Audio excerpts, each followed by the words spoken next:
Okay. No. All right, well, let's begin. Let's begin with a giant congratulations to the graduating class of 2013.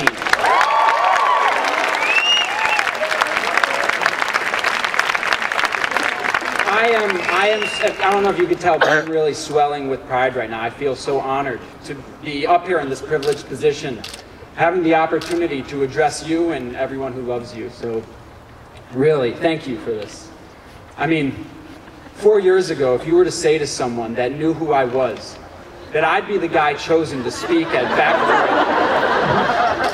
Baccalaureate, you wouldn't have been able to find a single sober person on earth to believe you. 4 years later, though, you'd have the same problem, so.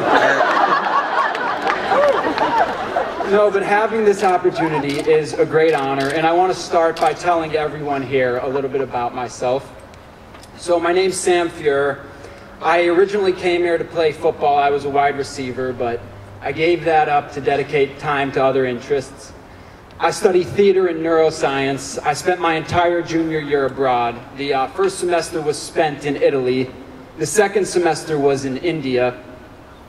I teach yoga and meditation classes here, and I occasionally give talks and speeches on subjects like consciousness.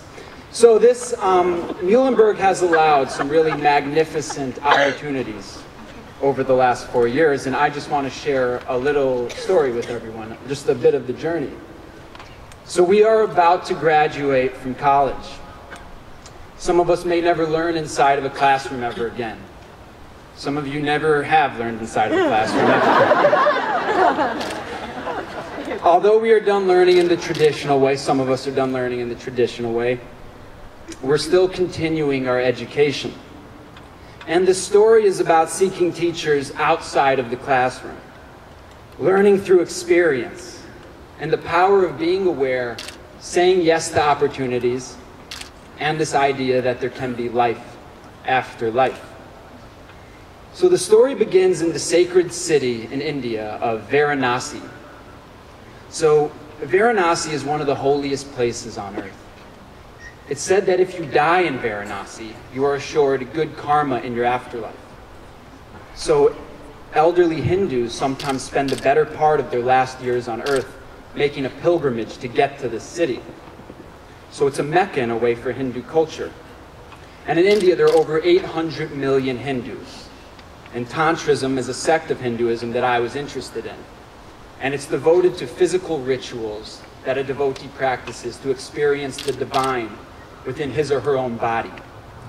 It's also a religion that says orgies in the graveyard are conducive to spiritual growth. So naturally, I was drawn to this.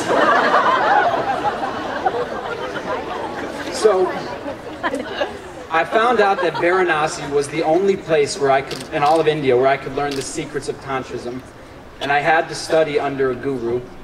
So I took a 20-hour train ride from Delhi just to get there. So I arrive at the train station in Varanasi, and I don't know where to go, so I decide to go down to the Ganges River.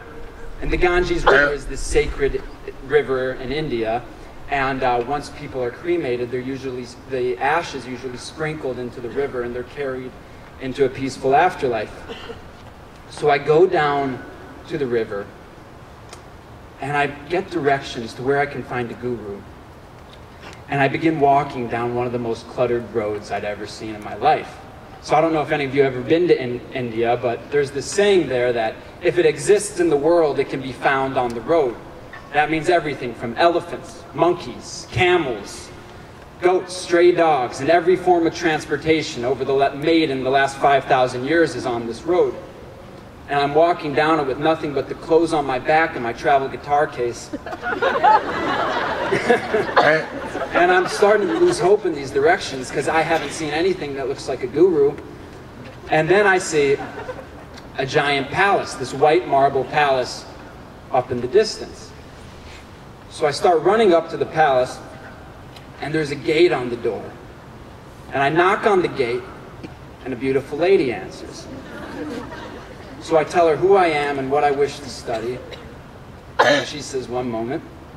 And she goes inside, and then a man comes out, And now I know I'm face to face with someone who can teach me the secrets of Tantrism. He's got these beautiful Indian robes on. He's got religious symbolism painted onto his face, a big beard, and these eyes that have seen all forms of great truth. So I say to him, "Hello, sir. Namaste. My name is Sam Fuhrer. I study theater and neuroscience.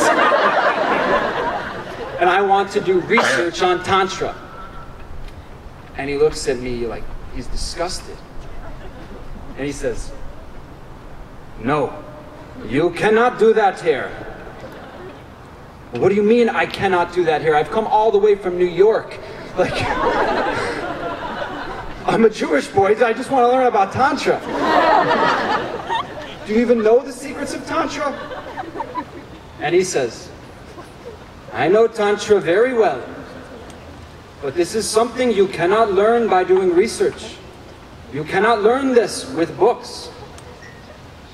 "Okay, so I won't use books. What do I have to do?" "If you want to learn Tantra, you must become Tantra." So I said yes. And I agreed to be a tantric disciple for the next 3 weeks.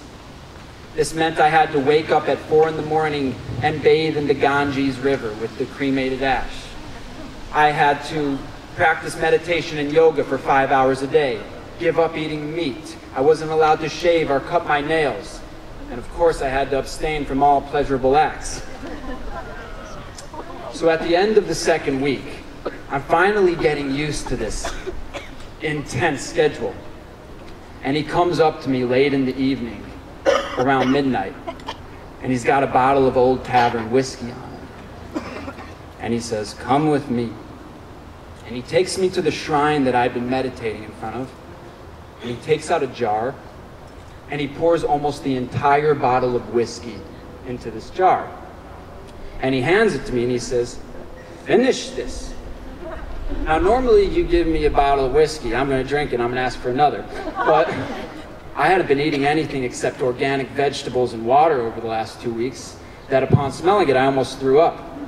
Like, my body just wasn't ready for a substance like this. So I said, "Why do you want me to drink this?" And he looked at me dead in the eye and he said, "Because then you will have no fear." Okay.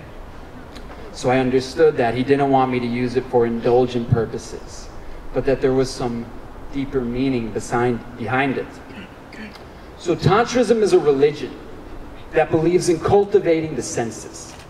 Every single action can be beneficial for spiritual growth, even drinking an entire bottle of whiskey. So it takes me a little bit under an hour, but eventually I finish the entire thing. And now I'm dizzy, and all I want to do is pass out and go to bed. And he says, now we go on a walk. So I put my shoes on, say yes, okay, let's go. So it's just me and this Indian man. Well, he's comfortable there, obviously, but we're just walking together in this crazy city, way past midnight. There's a full moon because it's an auspicious night. There's the Ganges on the right of us. I don't know what's going to jump out at me. And we're walking down this road for about a little bit over 2 miles. And eventually we get to a fire pit. And he tells me to sit down, cross-legged, at the fire pit. So I sit down at the fire pit. And then he tells me to practice my meditation with my eyes open. Okay? So I'm at this fire pit. It's late in the evening. I'm sitting there meditating. I'm looking into the fire going, Om Bor Buha Swaha Tatsavitor. And all of a sudden, 2 men bring a human corpse and they lower it into the fire pit. So I'm continue meditating. Tatsavitor Varenyam. And this human body is burning right in front of me. And the flesh is getting darker.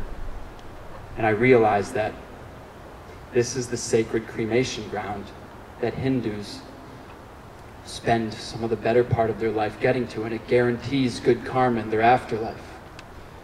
And I realized that the Guru wanted me to look death straight in the eye without any fear.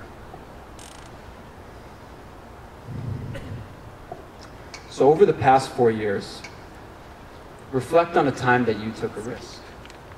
Right now. Inhale.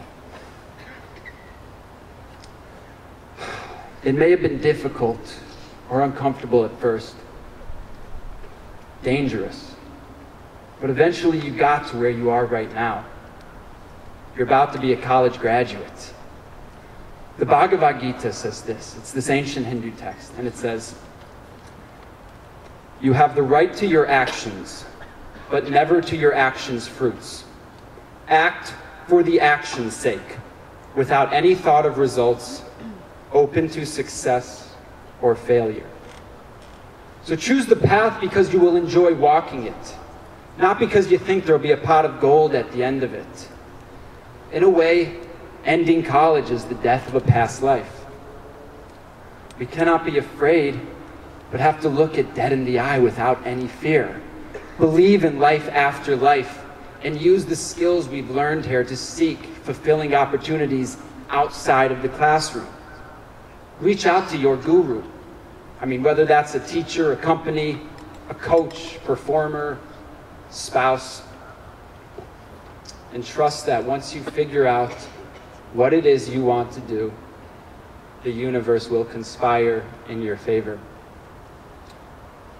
So one of the culminating experiences of my senior year, of my whole college experience, was having the opportunity to give a talk on how meditation practices, so Eastern meditation practices, change the neural anatomy of the brain.